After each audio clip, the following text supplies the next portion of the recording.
Hello and welcome to Fantastic History. I'm Clay. I'm Sarah. We're a husband and wife duo who enjoy telling each other about amazing events, people, and mysteries throughout history. So, Sarah, I have a fantastic story to tell you today. I'm glad that is the name of the show. Yeah. Yeah. Fantastic history. Yeah. I'm just saying, like, fantastic should be implied. It should be. But, yeah. But this is an incredible story, and it all starts in 1980. Yeah, I can see that. And Bobby Shafran had just arrived at his first semester at New York Community College. He was pretty nervous not only to be starting college, but to be moving on campus and not really knowing anyone on campus either. So he pulled up in this old beat-up Volvo, and he started walking onto campus to find his dorm. And he was surprised by how friendly everybody was being to him. Like, very friendly. Multiple people come up to him and saying hello and asking how his summer was. Oh. And it was nice, but just, unusual. That is kind of odd. Especially because Bobby wasn't, a very popular kid anyway. Okay. So, and he wasn't used to that kind of attention. But it wasn't just greetings. It was hugs. It was pats on the back. Even one girl came up and kissed him on the lips, saying, "I'm so glad you're back." This is either a dream or a cult. Nah. And he replied back to her, well thank you. 19-year-old guy, thank you. Right. But I've never been here and I don't know you. Mm-hmm. And as he continued on to his dormitory, a voice behind him said, "Welcome back, Eddie." Uh-oh. So Bobby turned around and said, "Oh, I'm not Eddie. My name's Bobby." And the guy said, "Yeah, real funny, Eddie. Good one." Classic Eddie. Classic Eddie. And Bobby was, of course, bewildered by this, but it just kept happening. So he gets to his dorm, his dumpy old dorm room, a real piece of shit room. Oh, yeah. And he's just about to start unpacking when someone knocks on his door. And he's like, "Oh, great, someone else looking for Eddie." So he opens the door. There's this kid standing there, staring at Bobby with an expression like he had just seen a ghost. Uh-oh. And the first thing that comes out of this kid's mouth is, "Were you adopted?" Oh. And Bobby, surprised, says, "Yes." Oh. And the kid says, "Is your birthday July 12th?" Oh, my God. And Bobby says, "Yes." Oh, no. And the kid says, "Oh, my God, come with me." So these two run to a phone booth and cram inside. And this kid is trying to put quarters into the phone, but he's freaking out and he's dropping them. He's shaking. Yeah. He's more freaked out than Bobby. Uh-oh. But Bobby doesn't know what's going on, right? Honestly, that would make me more freaked out if I didn't know what was going on. This guy's freaking out, trying to jam quarters in the payphone. Yeah. I'd be like, you know what? Actually, I have to go. So this guy finally makes his call, and he's talking into the phone, and he's like, Eddie, you're not going to believe this." So Bobby takes the phone, and he says, "Hello, Eddie?" And the voice from the phone, his own voice, says yes. Nah. Mm-mm. And Bobby says, "Everyone here at the community college thinks that I'm you." And Eddie says, "Yeah, I've been getting some strange calls." Bobby says, "Were you adopted?" Eddie says, "Yes." Bobby asks, "Were you born on July 12th? Eddie says, "Yes." So Bobby tells his new friend they got to go meet Eddie right now. So they hop in the old Volvo and take off.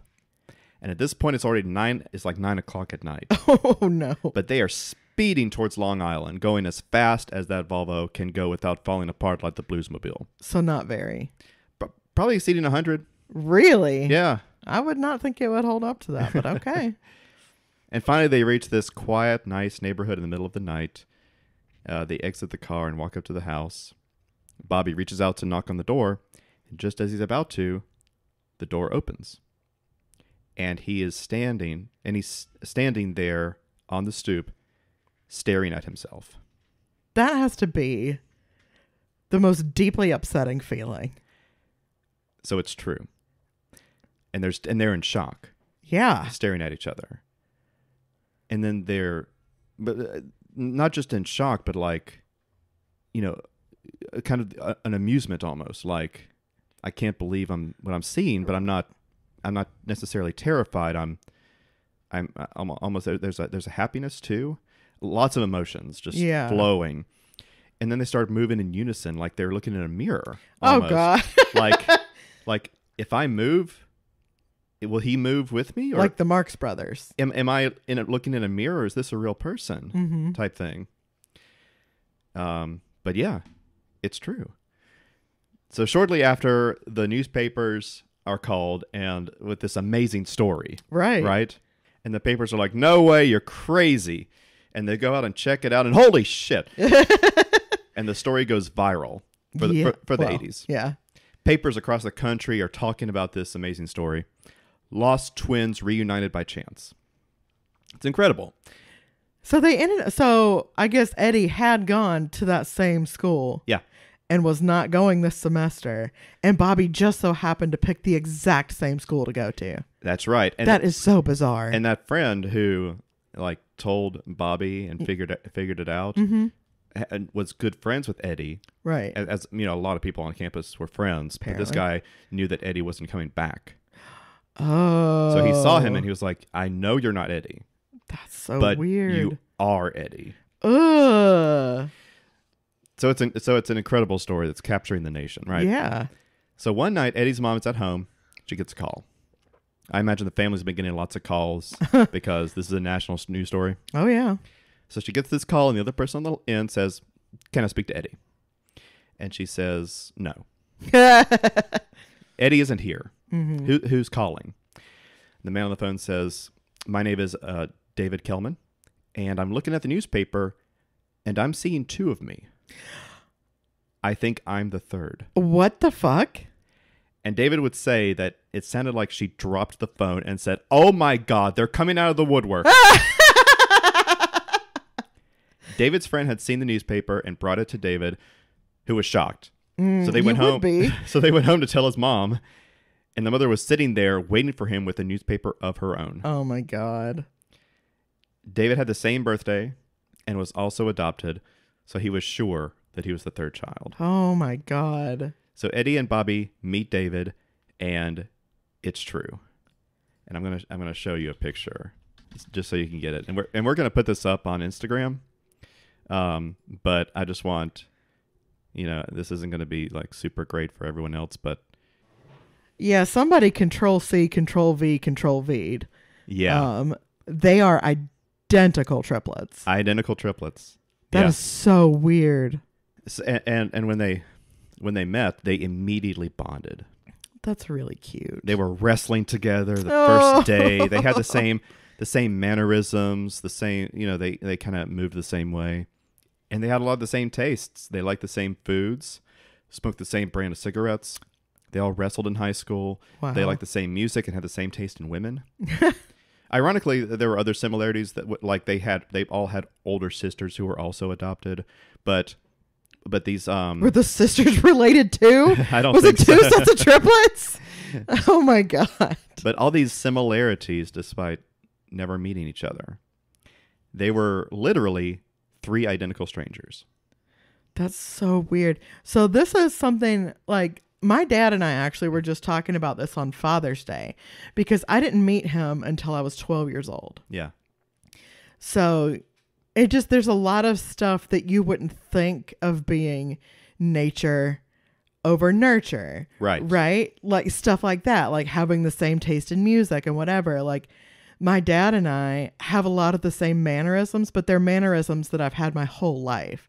Like since before I met him, and we like all the same books and we talk about all the same stuff. And it's like when my parents were married, my mom felt left out a lot because my dad and I were so similar. Like we're just so much alike. And she's very outgoing. Like she's never met a stranger. And she like has very specific things that, like she likes like the Diana Gabaldon books, and she doesn't like movie violence. Like even Lord of the Rings was too violent for her, like that kind of stuff. And my dad and I are just none of those things, but we have everything in common, even though we didn't meet until I was 12. That's really interesting. Yeah. So I can attest to that, just from me personally. Yeah, that can happen. You don't have to have been raised with a close family member to be exactly alike. So shortly after David is found and they reunite. Newspapers are called to this amazing story.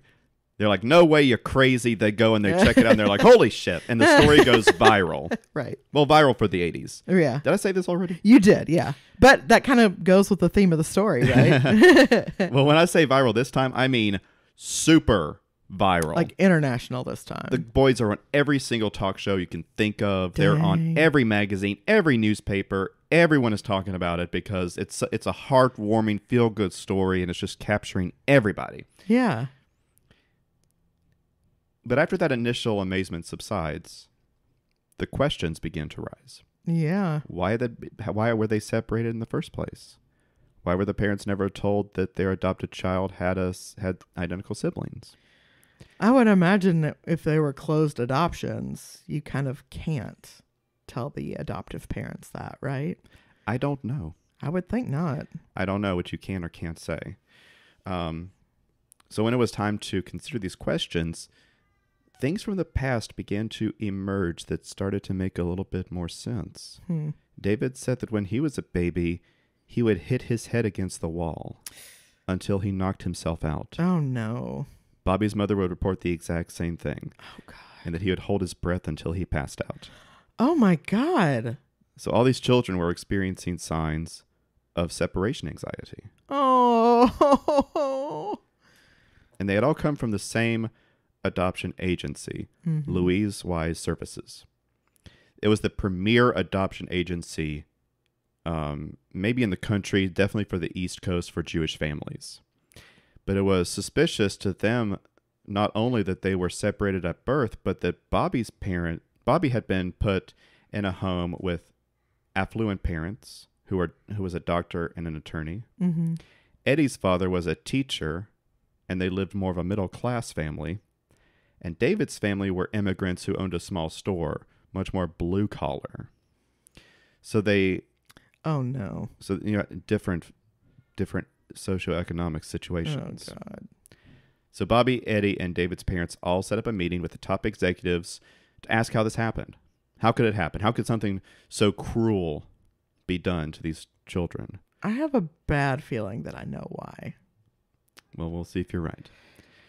Well, they were told in this meeting that they were split up because it is very difficult to find parents who are willing to take 3 babies at once. Yeah, that's fair. And this is when Bobby's dad exploded because he had grown the biggest bond with the 3 of them in the short amount of time that they had been together, because he was just this big man with a big heart. They called him Bubala, which is Yiddish for like love and affection and just warm feelings. And that's how he embraced these boys. But everybody was mad too. Yeah. But that was the answer that they had to leave with. Mm-hmm. And as they left, Bobby's dad realized he left his umbrella in the room. Oh, Lord. So where they had met. So he went back to get it. When he opened the door to retrieve it, he saw the executives pouring glasses of champagne. Yeah. He said they looked like they had dodged a bullet. Uh-huh. So this was a red flag above the other red flags. Yeah. And the family went to some big New York law firms because they were like, we need to figure out what's going on. Mm-hmm. But the law firms all declined to take the cases because they had associates who wanted to adopt through Louise Wise Services. And they didn't want to hurt the chances. Yikes. Yeah, that's tough. So I guess the dad who was a lawyer was like not that type of law. Apparently not. Yeah. So meanwhile, the boys were not really concerned with all of this because they were living it up.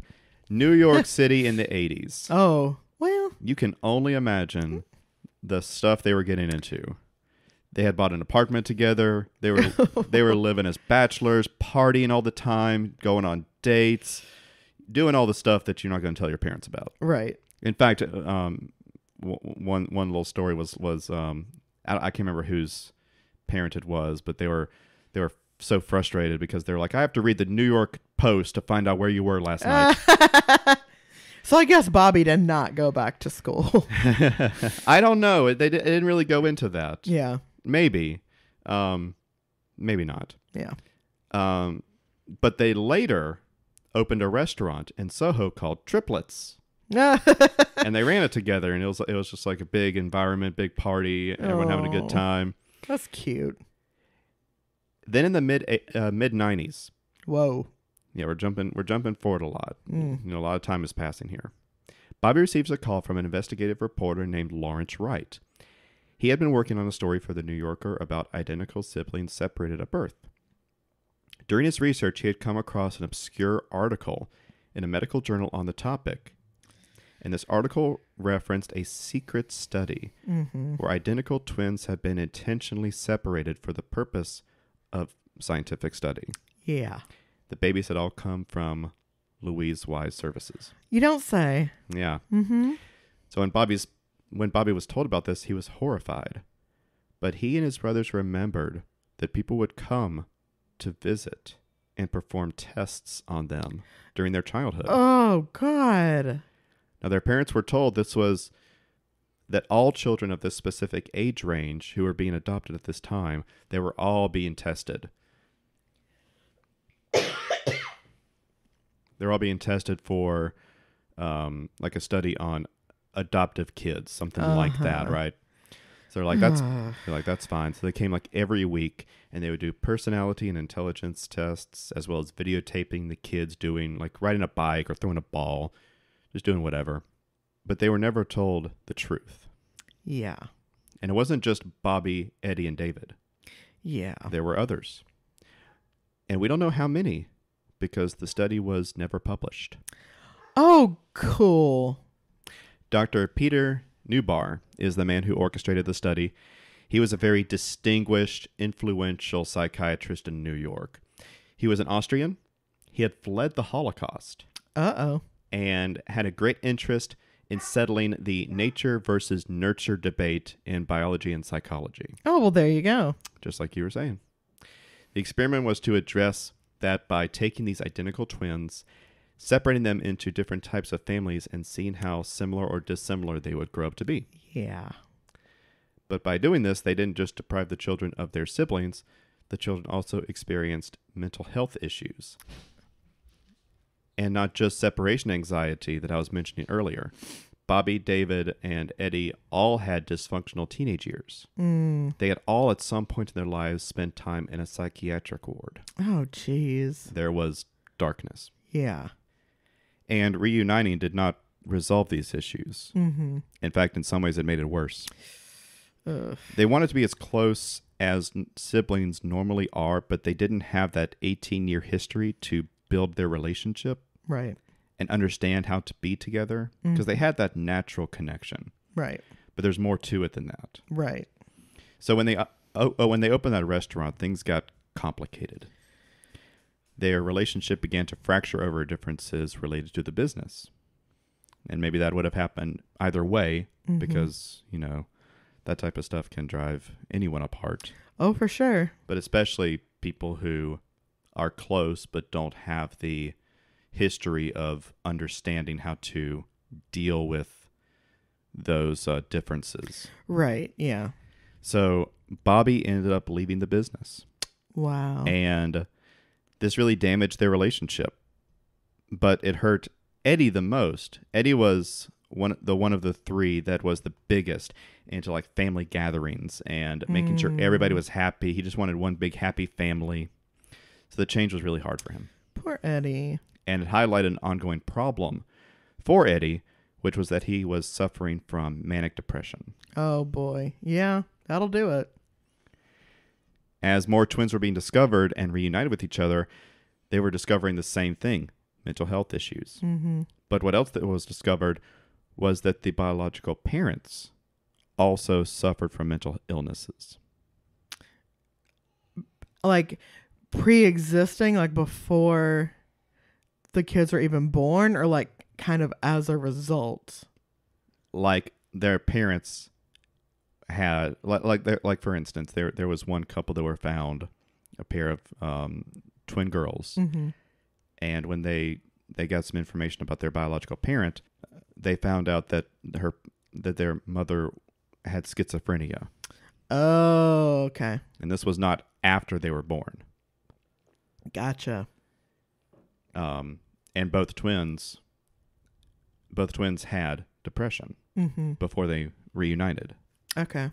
So the question was no longer just does separating twins create mental health issues, but is mental illness inherited? Oh, that's not something they knew before. Well, again, a lot of the things we're talking about a lot of it is sort of a guess, because as I said, the study was never published.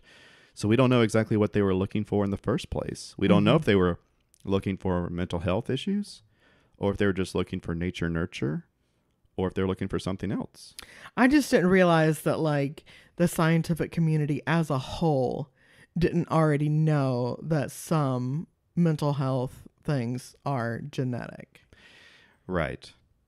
Well, this would be a good way to be sure that it wasn't like part of an upbringing. Right. Or if it was. Yeah. So, again, why were the adoptive parents not informed? Eddie ended up going to a psychiatric ward for 3 weeks. And then one day, Eddie didn't show up for work. Oh, no. David called his wife to check on Eddie, and when she called him back, she said, "David, you have to come home." Oh, God. Yeah. Eddie had shot himself. Jesus. And it was not the first known suicide of these separated twins either. Dr. Newbar passed away in 2008. Good. Louise Wise Services has shut down. Good. And all the files related to the study are sealed away at Yale University until 2066.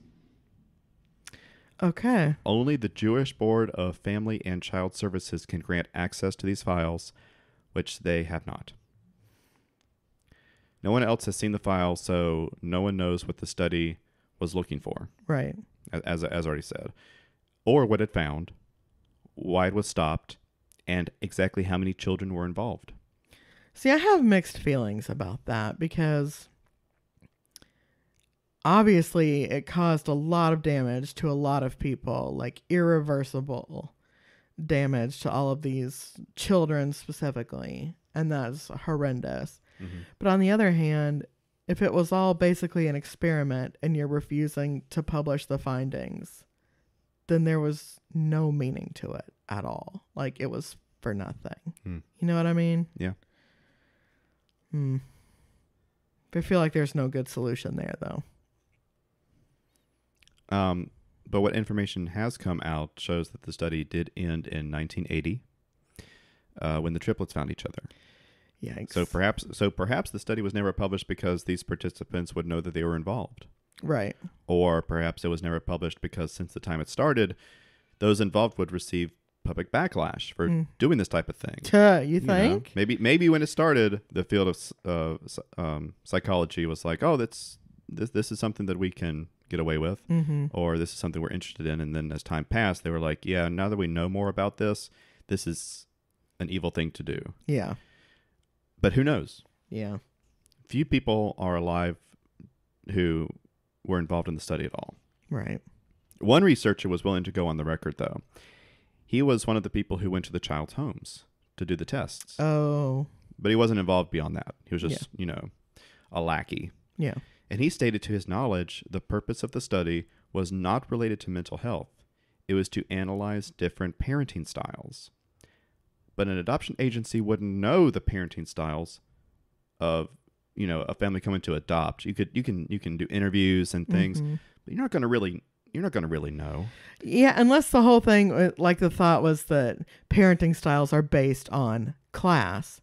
Like what you were saying, how one kid went to wealthier parents, one was middle class, one was blue collar. Well, that's definitely a part of it, but you never, you can never know. Yeah. You can never know. They wouldn't understand. They wouldn't know unless they already had data from the families. Do you remember the beginning of the story when I said that these all three boys had something in common in their families? Yes. What was it? They were all Jewish? Yeah, they were all Jewish. So, is that not it? No. Okay. They're sisters. Oh, yeah.